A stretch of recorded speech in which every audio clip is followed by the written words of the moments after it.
Hello guys, welcome to the Subo digital school. आज हम लोग क्लास 11th का फर्स्ट चैप्टर अकाउंट्स में इंट्रोडक्शन टू अकाउंटिंग पढ़ेंगे।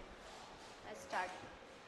फर्स्ट चैप्टर क्या आपका इंट्रोडक्शन टू अकाउंटिंग। आपको 11th कॉमर्स में आपको बताएंगे कि भाई अकाउंटिंग होती क्या है। सबसे पहले हमको पता तो चले हम लोग चैप्टर जो पढ़ रहे हैं, जो हमारा फील्ड है उसमें है क्या अकाउंटिंग, उसके लिए जनरल नॉलेज के लिए बता रहे हैं।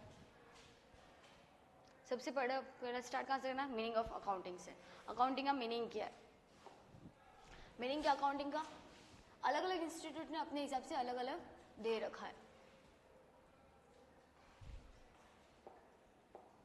इंट्रोडक्शन ऑफ अकाउंटिंग में सबसे पहले American institution of certified public accountant, ठीक है, उन्होंने अपनी डेफिनेशन दी। इस चैप्टर में बहुत सारी डेफिनेशन है अकाउंटिंग की। अकाउंटिंग है क्या एक्चुअल में, तो आपको समझने के लिए सबसे पहले क्या समझना है? Defined accounting as a art of recording, ठीक है। अकाउंटिंग क्या है? रिकॉर्ड करने का एक तरीका है ना, आर्ट, आपकी कला। फिर क्लासीफाई करना, समराइज करना और इन सिग्निफिकेंट मैनर में इन टर्म्स ऑफ मनी।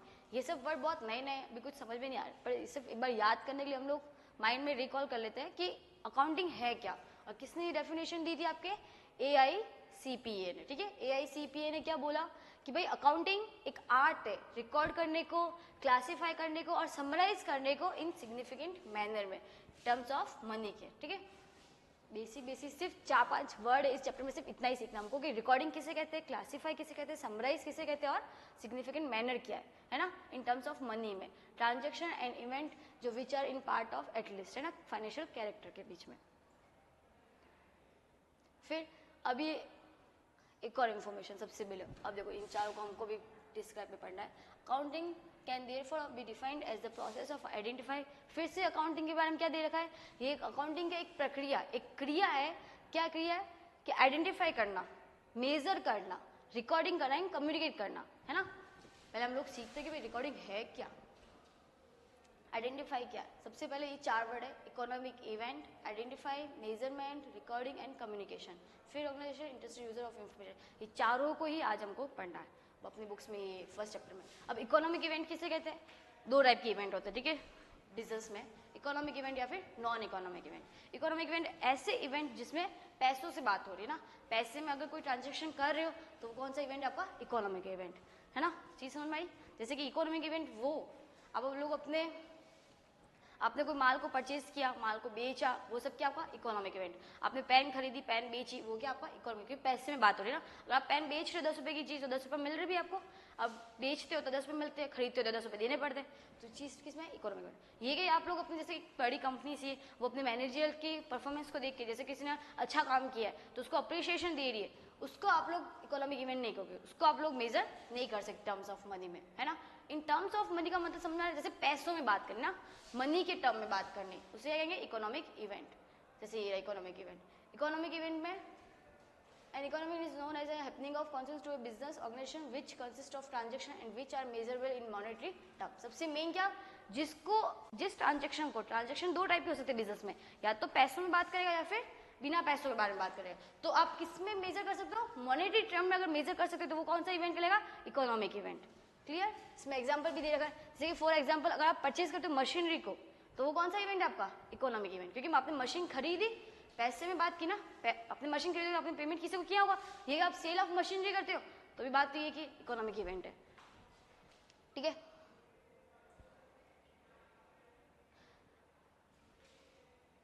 फिर अब इकोनॉमिक इवेंट के भी छोटा सा एकदम पार्ट समझ देख लिए। 2 टाइप के इवेंट्स होते हैं इकोनॉमिक इवेंट में, 2 टाइप के, एक्सटर्नल इवेंट और इंटरनल इवेंट, है ना।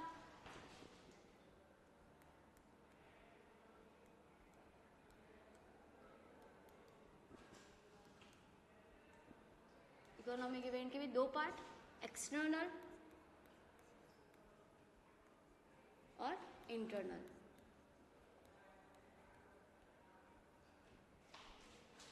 ठीक है, पहले तो इकोनॉमिक इवेंट हमको पता चल गया, जो पैसों में बात करे, जो मॉनेटरी टर्म में बात करे, ठीक है। 2 टाइप के इवेंट हो सकते हैं बिजनेस में, इकोनॉमिक या फिर नॉन इकोनॉमिक। नॉन इकोनॉमिक अभी हमारे कोई काम का नहीं, हमारे अकाउंट में काम का ही क्या? इकोनॉमिक इवेंट, जिसको आप ऐसे इवेंट, आपको पैसे से पहले क्या पता लगाना है कि जैसे राम ने माल बेचा तो इसमें माल बेचा, बेचने की एंट्री, तो क्या हुआ? पैसा आने की बात हो रही है, पैसे जाने की बात हो रही है, तो कौन सा इवेंट हुआ? Economic event. क्लियर?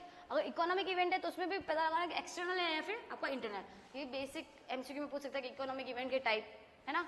एक्सटर्नल और इंटरनल दो टाइप के होते हैं, एक्सटर्नल और इंटरनल। एक्सटर्नल जब भी बात करेगा अभी अकाउंट में पूरी बुक्स में, तो एक्सटर्नल का मतलब क्या है, फर्म के बाहर की बात हो रही है ना, फर्म के बाहर से आप कुछ सामान खरीद रहे हो या बेच रहे हो, तो वो एक्सटर्नल इवेंट। इंटरनल इवेंट जब जैसे घर के अंदर की बात होती है तो वो क्या इंटरनल होती है, एक्सटर्नल मतलब घर के बाहर की बात। तो वही अपने अगर बिजनेस के अंदर की बात है तो इंटरनल, और बिजनेस के बाहर की बात है तो क्या एक्सटर्नल इवेंट, ठीक है।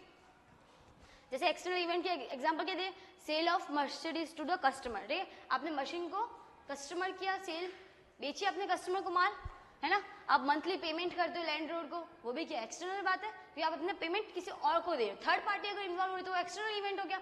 इंटरनल इवेंट जब दो घर के लोग बात कर रहे हो, दो घर के लोगों के बीच में ट्रांजेक्शन हो रहा है तो इंटरनल इवेंट हो गया। अब internal event is an economic event. देखो इंटरनल बिटवीन क्या है, इंटरनल विंग्स के बीच में, मतलब दो घर के लोगों के बीच में बात हो रही है। जैसे कि आपने रॉ मटेरियल, जैसे क्या होता है एक बहुत बड़ी कंपनी होती है उसकी ब्रांच अलग अलग होती है ना, या फिर डिपार्टमेंट होते हैं, सेल डिपार्टमेंट, परचेज डिपार्टमेंट। तो सेल डिपार्टमेंट अपने परचेज डिपार्टमेंट की थोड़ी बहुत हेल्प कर रहा है, तो घर की बात घर में ही रह रही ना, एक घर का इंसान, एक घर का मेंबर दूसरे घर के मेंबर की हेल्प कर रहा है। तो जैसे आपको बड़ा भाई आपके छोटे भाई की हेल्प करता है, तो क्या घर की बात घर में ही है, तो कौन सा इवेंट होगा, इंटरनल इवेंट, ठीक है। अभी एक्सटर्नल इवेंट में क्या होगा, आपका भाई की, बड़े भाई की दो हेल्प आपके दोस्त कोई कर रहा है तो वो थर्ड पार्टी आ गया, दोस्त थर्ड पार्टी आपके लिए, तो वो कौन सा इवेंट है, एक्सटर्नल इवेंट। वैसे समय दो इवेंट इकोनॉमिक इवेंट, एक्सटर्नल और इंटरनल।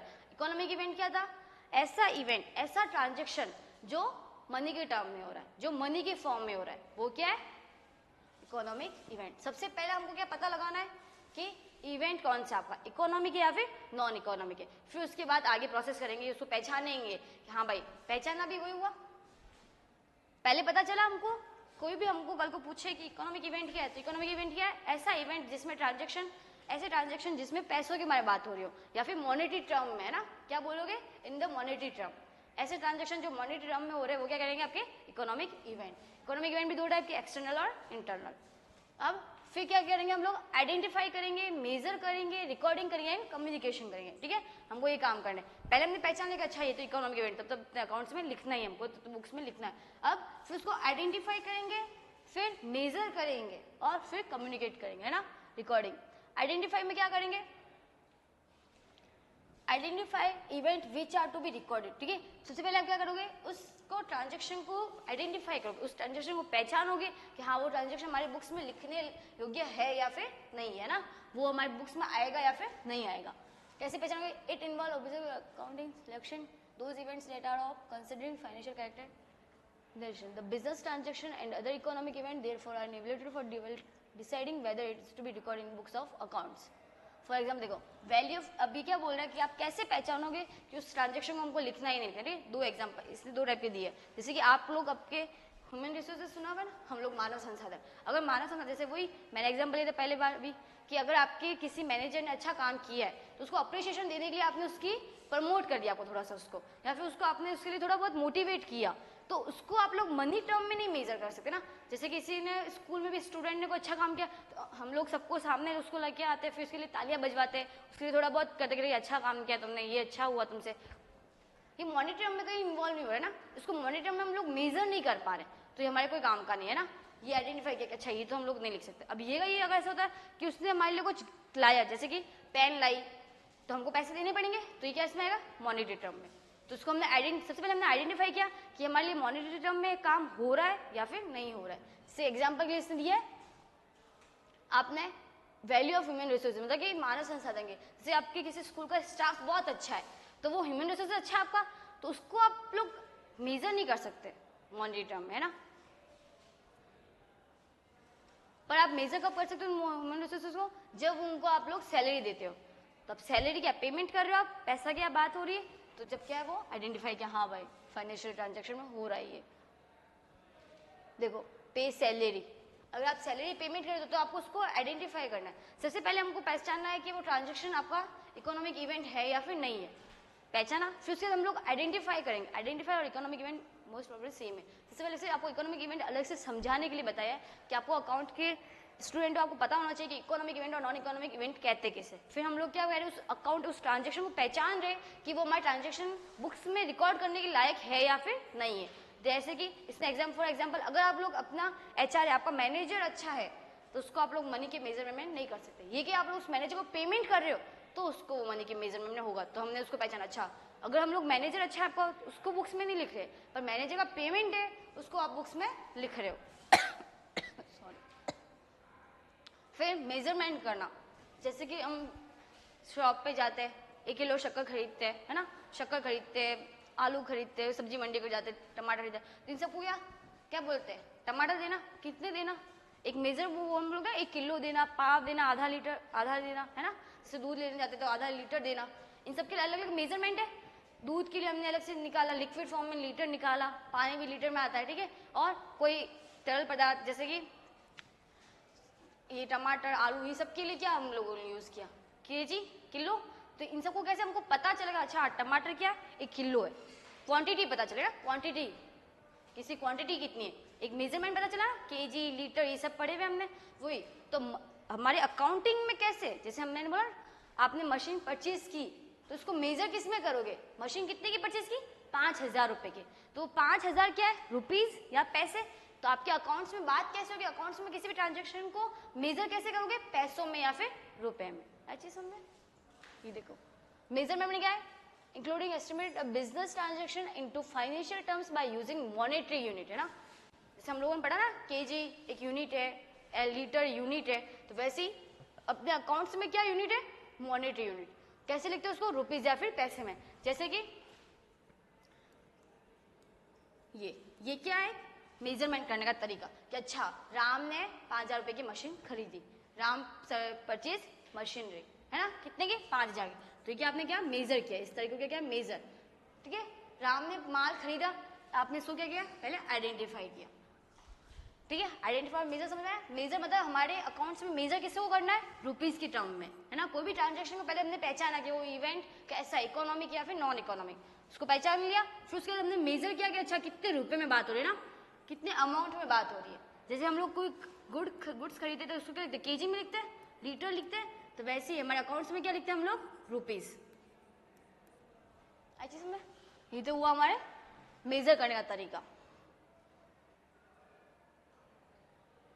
फिर आप लोग उसको क्या करोगे, रिकॉर्डिंग। 2 प्रोसेस पढ़ी हमने, आइडेंटिफाई किया हमने उस ट्रांजेक्शन को कि वो हमारा ट्रांजेक्शन काम का है या नहीं, फिर अगर काम का है तो उसको क्या करेंगे, आगे मेजर करेंगे कि अच्छा कितने रुपए में बात हो रही है ना। अब उसको क्या करेंगे हम लोग, रिकॉर्ड्स करेंगे। रिकॉर्ड्स क्या करेंगे, अपने अकाउंट्स ऑफ बुक्स में। These are recorded in the books of accounts in monetary term and in a chronological order, ठीक है। ये क्या मेन, जैसे कि बोला जैसे मॉनेटरी टर्म में लिखना है आपको, रिकॉर्ड किस में करोगे, मॉनेटरी टर्म में। फिर इसका क्या कहता है, क्रोनोलॉजिकल ऑर्डर, इसके क्या कहते हैं, जैसे कि ट्रांजेक्शन आपके पास 1 तारीख का है, 2 तारीख का है, 3 तारीख का है, 4 तारीख का है, तो सबसे पहले अगर 1 तारीख का ट्रांजेक्शन तो आपको 1 तारीख का ही लिखना है, फिर 2 तारीख का लिखना है, फिर 3 तारीख का लिखना है, फिर 4 तारीख का लिखना है। क्लियर, एक क्रम में लिखना है, एक सीक्वेंस वाइज लिखना है। ऐसे नहीं कि आप अपनी बुक्स में पहले 2 तारीख का ट्रांजेक्शन लिख लो, फिर 4 तारीख का लिख लो, फिर 1 तारीख का लिख लो, गड़बड़ हो जाएगा। जैसे 1 नवंबर का ट्रांजेक्शन 1 नवंबर को लिखोगे, 2 नवंबर का 2 नवंबर को, अगर आप पहले 2 नवंबर का ट्रांजेक्शन लिखते हो फिर 1 नवंबर का लिख दो तो चीजें मिसमैच हो जाएगी और दिखने में भी अच्छा नहीं लगेगा कि क्या काम किया है, इसे तो कैसे, है ना। इंडेक्स में हम लोग इंडेक्स भरते तो क्या करते हैं, पहले एक तारीख डेट लिखते हैं, 10 से 5 के जितना काम हुआ वो लिखते हैं, फिर 15 से चालू करेंगे ना, 5 से 10 का लिखेंगे ड्राम, फिर आगे चलेंगे, तो उसमें ये होगा ना, एक सीक्वेंस में चलना है। हाँ, 1 के बाद 2 आता है, 2 के बाद 3 आता है, उसको देखने लोग पता चला अच्छा 1 तारीख को इसने ये ट्रांजेक्शन किया, 2 को ये किया, 3 को ये किया और 4 को ये ट्रांजेक्शन किया। तो रिकॉर्डिंग कैसे होगी आपके, एक क्रोनोलॉजिकल ऑर्डर में, एक ऑर्डर में होगी।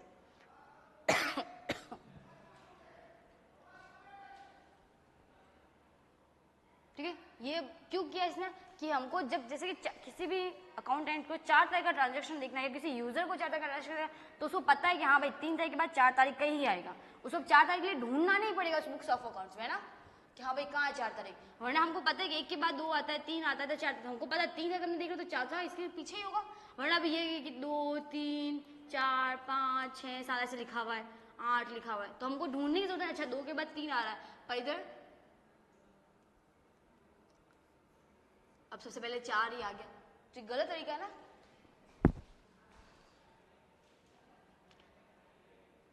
फिर हमने सबसे पहले क्या किया, ट्रांजेक्शन को आइडेंटिफाई किया, फिर उसको मेजर किया। कैसे, हम लोग अपने अकाउंट्स में किस में मेजर करते हैं, रुपीज में, है ना, डिनोट करना किसी को भी। फिर आइडेंटिफाई किया, मेजर किया, फिर रिकॉर्डिंग की, अब क्या कर रहे हैं, कम्युनिकेट कर रहे हैं। है ना। कम्युनिकेट मतलब बातचीत करते हैं हम लोग, नॉर्मल कहते हैं कम्युनिकेशन स्किल्स आपकी कैसी है। कम्युनिकेशन स्किल्स इस पे कैसे अकाउंटिंग में कि कम्युनिकेशन स्किल्स किससे करोगे आप लोग, अपने यूजर्स से, जो सुनना चाहते हैं ना। अब आप हर किसी को कुछ सुना नहीं सकते, जो सुनना चाहिए उसे सुनाओगे। इसमें क्या है, कम्युनिकेट करना किन लोगों को, जो उसमें इंटरेस्ट रखते हो अपनी कंपनी में।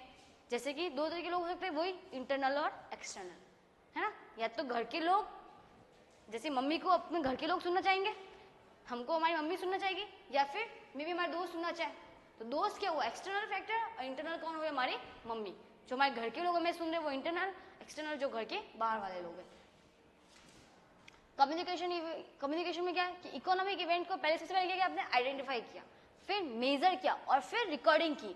ठीक है, अब क्या करोगे आप लोग, कम्युनिकेट कर रहे हो, किसको करोगे, एक्सटर्नल और इंटरनल यूजर्स को। ठीक है, दो टाइप के यूजर्स है, इंटरनल और एक्सटर्नल यूजर्स को। किसको आप कम्युनिकेट करोगे, इंटरनल और एक्सटर्नल यूजर्स को। The information regularly communicate.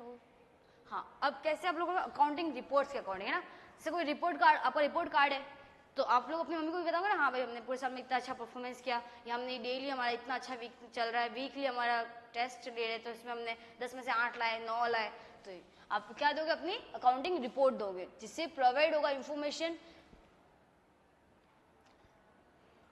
Financial information, the position of enterprise, planning and control. अब जैसे क्या, अब जैसे हमको पता ही नहीं चलेगा हमारे बिजनेस में चल क्या रहा है ना। जैसे कि एग्जाम्पल लेते हैं, कंपनी अगर तो बहुत बड़ी बात है, देखते हैं पहले सिर्फ एक घर का एग्जाम्पल लेते हैं। जैसे हमारे घर में हमारी मम्मी को पता ही नहीं चलेगा हम लोग स्कूल में जाके पढ़ रहे हैं या नहीं पढ़ रहे, तो कैसा करेगा, उसकी रिपोर्ट कार्ड से पता चलेगा कि नहीं आपका बच्चा ग्रोथ कर रहा है या नहीं कर रहा है ना। तो कौन, मम्मी क्या फैक्टर ऐसा, मम्मी यूजर्स है, स्कूल को बताना जरूरी है, मम्मी अपने पेरेंट्स लोगों को, किसी को पता चले, पेरेंट्स को पता चले, पेरेंट्स जानना चाहते हैं कि अपने बच्चे ग्रोथ कर रहे हैं या नहीं कर रहे, है ना। तो क्या इन्फॉर्मेशन देनी जरूरी है, कम्युनिकेट करना जरूरी है, किसको, स्कूल वालों को। क्यों, क्योंकि मम्मी, अगर वही लोग तो पेरेंट्स है ना, वो हमें अपने अगर बच्चे को भेज रहे हैं तो क्या चाहते हैं, अपना बच्चा ग्रोथ करे, जिसको कुछ नहीं आता था वो थोड़ा बहुत सीखे, है ना। इसके लिए तो क्या है, कम्युनिकेशन किसे करेगा, आप उन यूजर्स को कम्युनिकेशन करोगे जो इंटरेस्टेड फैक्टर है ना, जो इंटरेस्ट लेते हैं। जैसे कल को अगर आपके स्कूल, अगर आपको time to time mummy parents को इन्फॉर्म नहीं करेगी, तो पेरेंट्स लोग क्या सोचेंगे, ये तो स्कूल इतनी खास नहीं है, छोड़ो दूसरे स्कूल में सबमिट करवाते ना। तो वो क्या फाइनेंशियल, वो एक डिसीजन ले पा रहे। अगर कम्युनिकेशन नहीं होगा, कम्युनिकेशन नहीं बैठेगा बीच में, कंपनी के बीच में, शेयर होल्डर्स, कंपनी और बाकी जो, जैसे गवर्नमेंट को पता नहीं चलेगा कि वो गवर्नमेंट क्यों फैक्ट्री, गवर्नमेंट क्या है, एक एक्सटर्नल यूजर है, वो जानना चाहती है कि जो कोई भी कंपनी वो अच्छा काम कर रही है या फिर नहीं कर रही है, या फिर कोई ऐसे काम तो नहीं कर रही जो हमारे देश के लिए, जो हमारे देश के हित के लिए खराब है। जैसे कि बड़ी बड़ी कंपनी है, वो बड़ी बड़ी कंपनियां पैसा दिखा रही है, हाँ भाई हम लोग इतना टैक्स भरे, गवर्नमेंट को टैक्स भी चाहिए। अगर कुछ तो कंपनियां बता रही है कि हम लोग लॉस में चल रहे हैं और बड़ा कमा रही है, उसके घर में इतना सारा पैसा पड़ा है ना। तो जानना जरूरी है, रिलेवेंट इन्फॉर्मेशन जाननी जरूरी है ना। आप लोग रिपोर्ट कैसे कर सकते हो, आप लोग या तो डेली दे लो, वीकली दे लो, मंथली दे लो, क्वार्टरली, आपकी इच्छा है ना, यूजर्स की इच्छा है। यूजर जो सुनना चाहता है उसकी इच्छा है कि उसको रिपोर्ट डेली मिले, वीकली मिले या फिर क्वार्टरली मिले, है ना। जो साल में क्वार्टर होता है ना, वैसे मंथली मिले, पूरे महीने, हर महीने देनी है, हर वीक देनी है, हर दिन देनी है। जैसे हम लोग क्या न्यूज़पेपर पढ़ते हैं, सुबह से उठते हैं, न्यूज़पेपर क्यों पढ़ते हैं, न्यूज़पेपर के आसपास के इलाके की खबर आती है, जिससे पता चले कि हमारे आसपास के इलाके में काम क्या हो रहा है ना, हम लोग भी सचेत रहे। तो वैसे ही कंपनी भी क्या करती है, अपने यूजर्स को इन्फॉर्मेशन देती है। अब कैसे भी दे सकती है, डेली दे, वीकली दे, है ना, मंथली दे, वो कैसे यूजर्स की इच्छा है, यूजर्स पे डिपेंड करता है कि उनको कैसी सुननी है इन्फॉर्मेशन। रोजाना अपडेट चाहिए तो रोजाना का बोल दो, मंथली चाहिए तो मंथली अपडेट करवा दो, है ना। मतलब अपडेट करना जरूरी है, किसको, यूजर्स को, नीड्स अपॉन द यूजर्स, जरूरत कैसी है यूजर्स की। अब ये इंपॉर्टेंट जो कम्युनिकेशन है वो कौन करवाएगा, स्कूल का जो प्रिंसिपल होता है सर, वो अच्छे से कम्युनिकेट कर पाते हैं अपने पेरेंट्स को कि हाँ भाई आपका बच्चा ऐसे कर रहा है। तो क्या अकाउंट है, हमारे अकाउंट्स में क्या अकाउंटेंट है ना, अकाउंटेंट ऐसे सी हो सकता है, या फिर जिसने बीकॉम एमकॉम कर रखी है, जिसको नॉलेज हो बुक्स ऑफ अकाउंटिंग का, रिकॉर्डिंग का कैसे करते हैं ना, वो अकाउंटेंट होता है। वो उसकी एबिलिटी होती है, एफिशिएंसी होती है प्रेजेंटिंग द रिलेवेंट इन्फॉर्मेशन, है ना। अब इन्फॉर्मेशन भी दो टाइप की होती है, एक तो रिलेवेंट होती है, इररिलेवेंट, है ना। रिलेवेंट मतलब कि हमारे पास महत्वपूर्ण तथ्य, इररिलेवेंट मतलब कि जो हमारे काम की नहीं है। स्कूल में भी, लाइफ में भी बहुत सारी चीजें ऐसी होती है जो बहुत जरूरी होती है, कहीं कहीं वही नहीं होती है। तो किसकी, अकाउंटेंट की एबिलिटी, अकाउंटेंट पे डिपेंड करता है, उसकी एबिलिटी, उसकी एफिशिएंसी पे डिपेंड करता है कि वो कैसे प्रेजेंट करे रिलेवेंट इन्फॉर्मेशन। ठीक है गाइस, आज के लिए इतना ही, 4-5 चीजें पढ़े हमने, कल को और पढ़ते हैं। बाय।